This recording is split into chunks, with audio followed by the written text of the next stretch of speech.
Selanjutnya, Tribuners, longboat berisi 15 orang terbalik di perairan Pulau Buru. Seluruh penumpang selamat. Sebuah kapal longboat yang memuat 15 orang terbalik dan tenggelam di perairan Lek Sula, Kabupaten Buru Selatan, Kamis 20 Januari 2022. 15 korban tersebut berhasil dievakuasi dengan selamat. Koordinator Posarna Melea, Rahmat Palapia, mengatakan longboat bernama Dua Putra Sayang itu tenggelam saat berangkat dari Desa Sekat.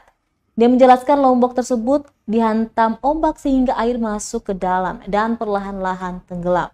Beruntungnya, kata dia, seluruh penumpang dinyatakan selamat dalam insiden tersebut karena dibantu oleh warga setempat saat melintasi perairan itu. Setelah tim penyelamat yang pimpin oleh Kapolsek Lek Sula AKP Obed NR dan Camat Lek Sula Rentasane tiba di TKP, seluruh korban telah diselamatkan oleh bodi Sinar Palea asal Desa Sekat. Diketahui longboat tersebut memuat sebanyak 15 penumpang dan juga bermuatan pisang sebanyak 60 ikat dan cabai 11 karung.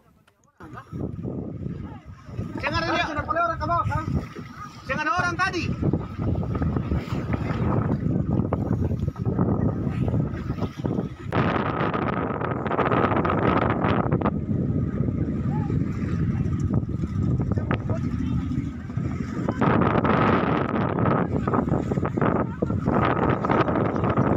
Anyo ka ba?